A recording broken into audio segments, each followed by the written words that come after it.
can you tell us how you got into coaching? Because you coached some pretty big players. Yeah. So my dad was a coach, and my summer job during the summer was at a camp called 5 Star.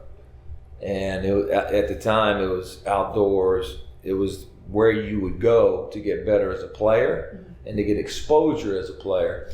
And as a college player, you get to go there and play against pros. And there might even be some pro scouts there. So the games were good. You might have gotten paid $2 an hour. The food stunk. But it was the environment to really learn how to be a leader. And so from 18 to 23, I worked 5 years at 5 Star. So I was like, yeah, I want to be a coach. I wasn't good enough to go overseas right out of college. So I just went to go learn how to be a coach. And then college coaching, you're under a system. What you can do and say is always filtered. And so I'm like, you know what? I think I want to run my own system. So I became a professional player. I tried out for some stuff. I got an offer to play in Iceland. Played in Iceland for a year, and then I tore a tibial tendon. Tried out for Denver Nuggets, got cut. I'm like, you know what? This playing thing is unstable. Let me try to run my own business. So I read The Purpose-Driven Life by Rick Warren. I did a lot of solitude when I was hurt and in a cast because I got back from Iceland and I had to do something to make some money. So I had a vision, where there's no vision, the people will perish.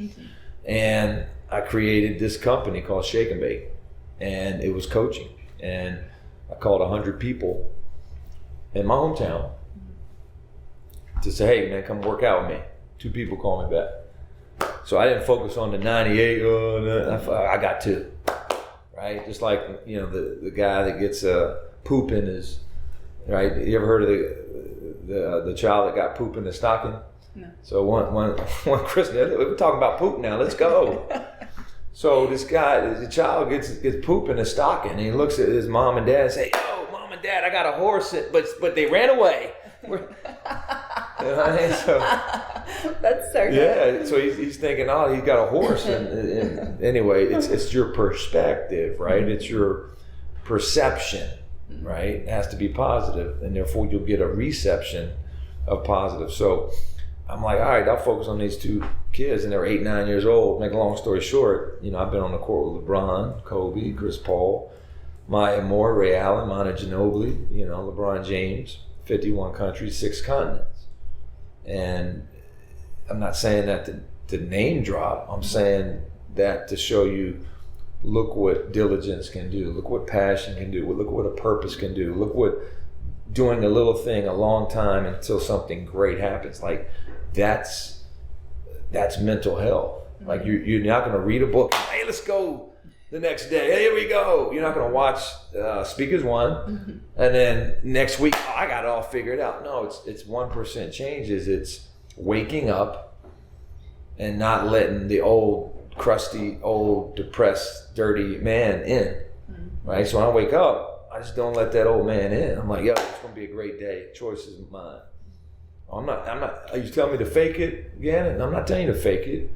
I'm telling you to make a choice to be positive, to take your medicine, figuratively or literally, and go out and be a servant to the community. Now, for me, I'm a husband, I'm a father, and I'm a leader every day. That's what I do. So if anything's messing that up, I got to be aware of that. It's called self-awareness, emotional intelligence. All right, that's not helping. Why are you doing this? Why are you saying this? A mental tool I started using is the SNAP method. Stop, notice, assess, pivot. That's what the psychologists in the NBA tool. I say stop, nothing negative, attitude to positive. So I created it, I G-baked it, you know what I mean? Yeah. So anytime I feel or do something stupid, I'm like, stop. Self-awareness. Because the decisions you make affects your future self. Now you said you've coached some big time people. Yes, I have. But the way I coach LeBron James and the excitement and the energy and like, oh, holy cow, this is LeBron. I have that with your son. It's no different than me. Oh, you're a player? Let's get better. Oh, you're Kobe Bryant? Let's get better. Like, what can I learn from you? And it's just doing little things a long time. And with mental health, it's the same thing. You got to attack it and beat it and work on it, and then you'll overcome it. Yeah, and daily, it's setting up those routines. People can do that in really simple ways. 5-minute meditation. It doesn't have to be 15. Yeah. Take a walk outside, get some vitamin D. Just simple things to really try and refocus. And I love your snaps. I say change. The moment I start to really, this entrepreneurial road is hard. It ain't for the weak. It's not. And so I've really had to learn to, just ride these waves, and sometimes it's better than others. But what I started to say was just change right now. Like, you can do it. Or kind of going back to what you said after you lost that game, you gave yourself that day to kind of be upset about it, but then the next day, it's another tool that I have is like, if I need to be upset about this for a little bit, because it's okay. Be upset about it for now, but then let's, move on. Yeah, I'll give you my grandma Jack remedy for failure and mistakes and feeling sorry for yourself. What is it? Right here? Yeah. Number one, you can mourn. Go cry, get it out. Cry for a day, cry for a week, cry for a month, cry for 2 months. But when you're ready, pick yourself up, don't cry again, go on with your bad self. I love it. Right? So what she's saying, Thanks, she's saying, look, get it out, but it's over, you can't change it, learn from it, and then you're not a mistake just because you made one. There's a reason for it. You have a choice to now do positive. I forget who said this. Maybe it was Oprah, Joyce Meyer. But if you're not dead, you're not done. But I'm not dead. All right. One of my biggest fears is being in a wheelchair. I look at people that are. I was like, man, I can't do that. There's no way. I love my legs too much. I love to be active. But I think, you know what? If it ever happens, I'm not dead. I'll figure it out. But that's one of my biggest, fears is not fear. I mean, it's like, what don't you want to happen in your life? Man, I don't want to be in a wheelchair. And so I tell kids that, I'm like, dude, you have both legs. Why don't you freaking use them, man? Because you could be in a wheelchair. Whether it's your fault or not, or you're born with, like, people are in wheelchairs, man. That's real. I've worked out, I think in my life, 3 wheelchair teams that play basketball. Oh, wow, that's cool. Yeah. It was the best experience. One was in Holland, one was in China, and one was in Winston-Salem, North Carolina. And they don't look at themselves as handicapped. They look at themselves as, hey, I got 2 arms, I got a heart, this is who I am. This is just my car. I'm walking, right? It's their perspective, and their energy is up, and they're like jacked, right? And so I was not bored with them. I was not, I didn't show them any sympathy, right? They weren't victims to me. They were like, yo, come on, man, that's too slow. Roll that joint a little bit harder. Get over there. Dude fell down, get up, and they were like cursing. You know what I mean? So that's real. That's hard. They 100% mentally had to, and I asked them, they had to work themselves into the reality of, all right, well, this is where I'm at now. Right. Like they dealt with mental health and they got through it. So you're healthy, man. I don't care what age you are, you're healthy. Use it. Now, you don't have to be 4-ball push-ups and jumping rope like me, but you got to, Matthew McConaughey, you got to sweat every day. Got to sweat every day. All right. Austin, baby, little Matthew McConaughey. Yeah, there you go. I had to do that. Well, so what made you pivot to because you only coach kids now, right? No, I coach. Hey, I'm an entrepreneur, Julie. Okay. If they can pay, I'll teach you how to play. But I stopped marketing. Well, I didn't really market myself. Basically, Nike cut the program in 2016 of development. And so I did a little bit in 2017 with Terry Rozier and some agents. And I made myself available. I would reach out to some, but I just stopped reaching out to that environment, because, I mean, honestly, number one, it wasn't good for my business. It wasn't a cash flow opportunity for me. Two, that environment has changed, and so the impact was not as big. It's harder to impact those players, and if you did want to impact them as a coach, you have to invest a lot of time, a lot of resources. Like it takes a lot. Well, my life has changed. I got 3 kids. I want to be at home. My wife is a career woman, so I'm supporting her. And then I had an amazing business in China. Doing what? Coaching coaches and coaching players. A systematic curriculum that we taught at all the schools over there, because kids have to take basketball and or soccer as an elective in high school and college. And so we were coaching the coaches on how to coach basketball. It's awesome. And so that was more impactful for me, more lucrative. And when COVID hit, we pivoted to where, all right, we're going to get online and offline mentoring, which changes lives. Like, I'm helping coaches find the secret sauce of here's how you run a basketball business.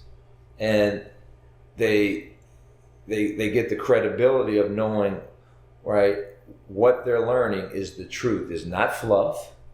Do your research. It works. Try it out, and it works. Like, it's changed lives. It's changed families. It's changed businesses, and that is more impactful than working out LeBron James, but not helping his life because he has so many people around him that are, which is awesome. Or they don't want to listen because they have more popularity and paychecks than I do, and sometimes that gets in the way of development at that level. Right. I know you weren't expecting that answer, but no, it's powerful. Because here's the deal: men associate our self-worth with 2 things: how our wife feels about us, or girlfriend feels about us, and how well we do in our career. There's been research on that. And so for me to totally cut off, man, I was with the elite of the elite. I was the number 1 trainer in the world, coach, whatever. And to go from that to family man, doing grassroots and development, a lot of other trainers and coaches got more popularity, millions of followers. Now they're training LeBron and KD, and they're, everybody's drinking their Kool-Aid. That could affect my self-worth and self-esteem because I'm not at the status I was for 15 years. But you know what? I know who I am. Right, Will? I know who I am, and I know whose I am. And as men, we go through different seasons in our life. I look at that as what an honor it was to be in that season at that time. But by no means do I put my self-worth in being with that and the best and all that it came with. Now I got to sew in and help my 3 kids' identity and raise them, right? And help my wife, make it easy for my wife to transition to whatever coaching job she wants. And then, all right, I had 16 years of, all this treasure chest of stuff. Let me give it to the community. You know what I mean? And so I'm at peace with that because I know who I am. Yeah. And that's a lesson for whether you're a coach, a parent, or whatever. People will label you. You're schizophrenic. You're bipolar. You're depressed. You're a manic depressant. You're suicidal. I know who I am. That's just a season. That's just something that's going. It's like a cold. Like you're not a cold. You just have a cold. It's medicine. Yes, we have labels to help us understand and process, but you got to know that there's always going to be a king or a queen inside you. There's always going to be you got a gift. Everybody's got a gift. Bad people got gifts. You know what I mean? Whether you like Biden or Trump, they all got gifts. Both of them got gifts. How you use that to help your community and to fulfill your peace and power in your life is up to you. But we're all given gifts. Yeah. So that's who you are. Yeah, that's powerful. Can you share some of the tools that are in your treasure chest to help our audience? Tools for what age? Let's do high school, university age. High school, university. Here's a great tool. Whatever you want to be good at and you find your self-worth at or your love for, get an A in it. You know, that's your compass. Like, what's your why? Many people get weak-minded because they don't have a strong conviction. So for me in high school, I want to go Division I. I want to play on a state championship team. I want to start. Set goals. Do that. You can't set goals when you're scrolling TikTok and you get distracted. People that are distracted don't have discipline. So what's a good tool? Write down your goal. Well, before that, get a notebook. I spoke at Texas State. 90% of students, and I was telling Will that they had a notebook. Mm-hmm. So when you write something down, that's something in you, in your mind or heart that now becomes alive. Yeah, I agree. And some people think, putting in your phone is how they want to do it, and that's great. But I think that there is something different about getting out that pen and putting it on the paper. Yeah, I put a lot of stuff on my phone, but it's magical. Mm-hmm. You put it on a notebook or a legal pad. Number 2, set a routine. So a good routine. When you wake out of bed, get on your knees. You're not a believer, then just speak affirmations. On my phone, I have, I forget where I got it from. Craig Rochelle. You know Craig Rochelle? Yeah. Craig I Rochelle. listened to some of his sermons. So Craig Rochelle has this list of affirmations for men. And I wrote his down, and then the more I did it, I just started changing it. But I am a leader. I'm a leader of men. I am forgiven. I am chosen. I am a great husband. I'm going to be a great husband. I'm going to be a great father. It's just affirmations. When you get up, I don't do this. I don't check my phone. I promise you, when I get up, my alarm clock's my phone. But I don't check. I turn my alarm off. And I go right to God, and I start saying this stuff. So my point is, when you get up, it might be for you reading something positive. When you get up, a good tool is fill your mind from the minute you get up with positive stuff that is going to help you be who you are. If you're a great friend, it's stuff to help your friendship today. If you're a student, it's stuff to help you focus, right? And then that leads me to my 3rd tool: drink water. Stretch.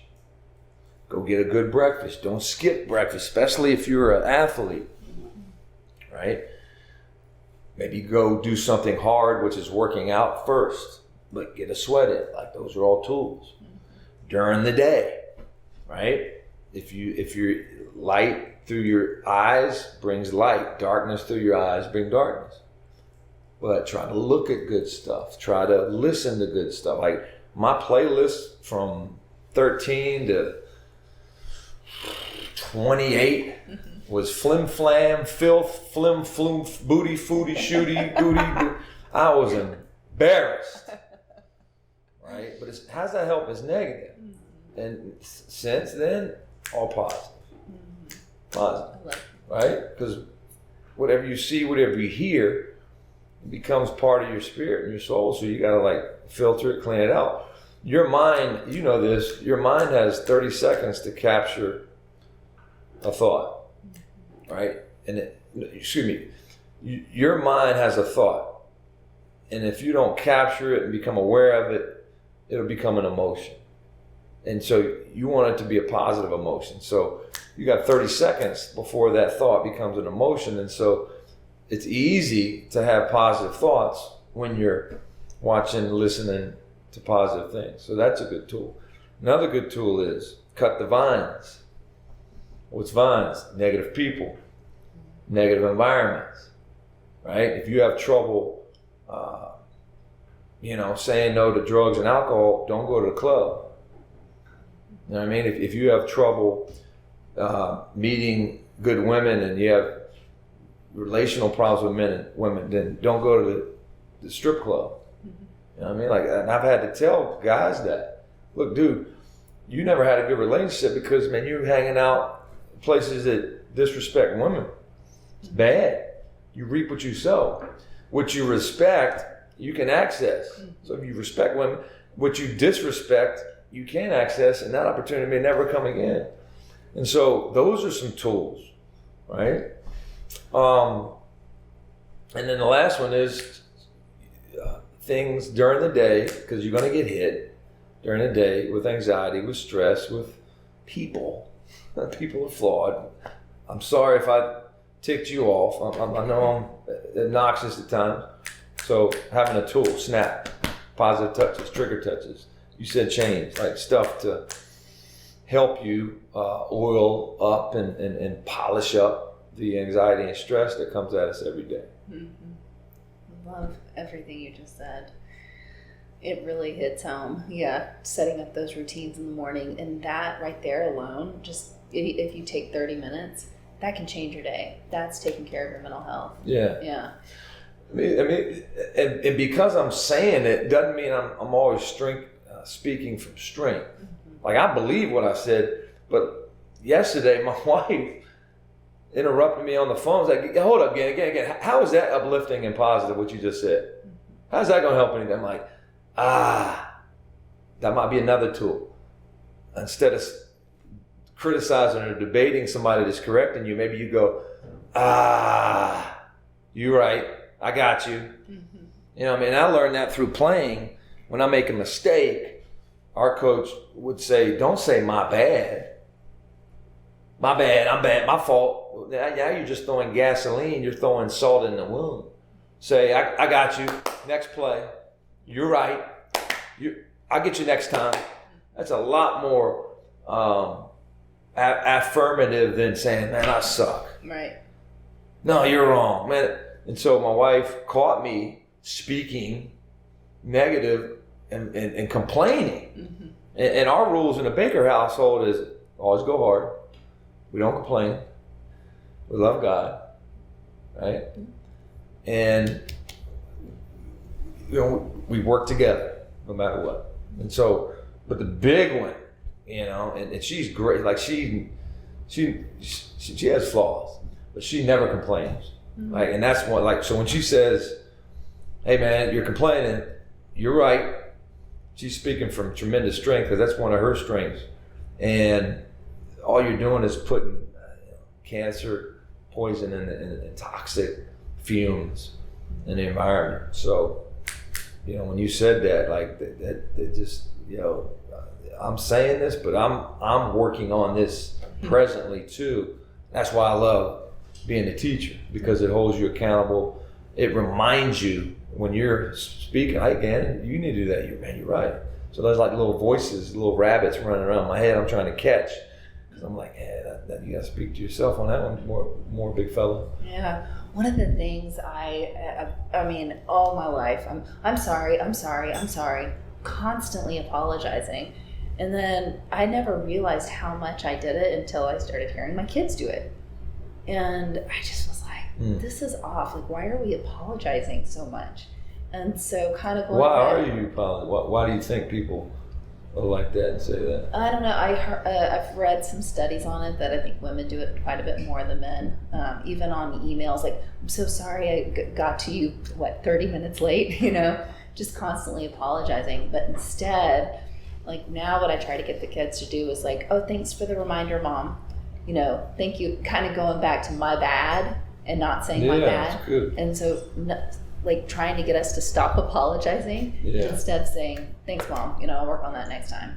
But it's a process. And when something's so ingrained in you, I mean, it's really hard to change. But if you just keep trying, it gets easier and easier and easier. Yeah. Yeah.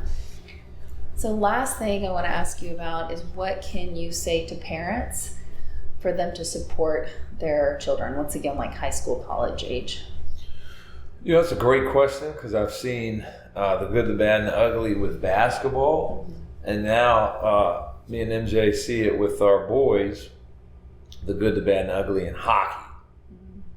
And at the hockey environment and everything that goes along with sports and the pressures and the passion for them to be successful, which is awesome. Like, we want our kids to be successful, no problem. I would have parents, as soon as kids start the process of playing youth sports, to define a win. Like, how do you define a win to your kid? Is it winning? Is it, starting? Is it the product? No. At that age, no. If they're pros, yeah, they got to produce. If they're in college and they have a full scholarship, yes, they have a responsibility to produce. But even at that level, the great coaches and the mentors and teachers, trainers, whatever, educators, if you will, always talk about the process. Trust the process. So early on with your kids, praise, hey, I'm glad you're trying baseball. Hey, I'm glad you showed up to practice. I'm glad you showed up early. I loved how you were a great teammate. I loved how you listened to the coach. I loved how you had fun. I love how you're getting better. I love how you want to practice on your own. I love how you like to match and wear the wristbands and the bling. Praise the environment of what it means to be an athlete. And if you're a parent that didn't have a good experience with athletics or didn't really understand or play team sports, then don't bring that into your son or daughter's journey. Like, educate yourself on what it means to be a great teammate, what it means to be on the team. Don't research how to win a championship, how to be the best. That'll come. But just trust me, from a guy that had over 31 college basketball full scholarship offers, Division I, Division II, played professionally, coached some of the greatest of all time. You got to teach them how to play the game. You have to teach them how to be a great teammate. You have to teach them that all of that stuff that I'm talking about, that's what winning is. That's what winners do. If you do all that stuff, guess what? You're going to win. Mm-hmm. Yes, it helps to have talent. So parents have to praise the process and celebrate everything but that trophy. That trophy, you don't need to celebrate that. Your kid's going to be like, Mom, see this? I'm the best, Mom. Yeah. Yes, Cal, we see you. But I loved how you didn't yell at the refs today. I loved how you were great. You showed great sportsmanship because you shook and you were kind to the other team. After the game, and then even during the game, you helped up a player that was hurt. You clapped when you found out they weren't hurt. Like, Cal, all of that is part of sports. That's the educational part. The behavioral part for parents. Man, don't talk about the coach at the game. Like, you probably don't know anything about hockey or basketball, so shut up during the game. If you want to be loud, encourage your son's teammates, your daughter's coach, whatever, but stop yelling at the refs. Stop telling your child what to do at the game or criticize the coach. That does not help. You want to do that? Go to a professional organization. You've paid for the right to go to a professional game and do that. But don't do that at the grassroots level. It doesn't help. Have some self-discipline. Now, I'm telling you, I'm speaking from strength. I don't say nothing during the game. And I do say it. I cheer. Don't worry about it. Get it back. That's okay. Good game. But you have to praise in public as a parent at youth sports games and criticize, if you will, in private. Very simple. Yeah. Thanks for saying that, because, I know so many parents whose kids, or basketball specifically, seems to be so challenging. Yeah. Because their kid's on the bench for too long, or, trying to figure out the process and what's going on and finding the right teams. And I have a lot of friends that talk to me about this. So thank you for saying all that. And I will say this, if the referee or coach or even the opponent is being emotionally, verbally, or physically abusive, stand up. Absolutely. I've seen parents do that, and good for the parents. But if there's not any abuse or assault going on, then stay in your lane. Stay in your lane. Stay in your lane. Yeah. Well, Gannon, it's just been wonderful having you today. Yeah. Thank you so much for coming on. Yeah. Really, for what you do. I mean, you are a leader and you care, and that's what I just feel like shines through you, is how much you genuinely care about making change and being a mentor to these kids and people around you. Well, thank you. And I loved how you were asking like real practical ways that we can get better with mental health. And so I hope you and I have given the audience some practical, tangible ways that they can go out and get that right mindset. I think we have. Yeah. Yeah. Good job. Thanks. All right, you good too. job. Okay.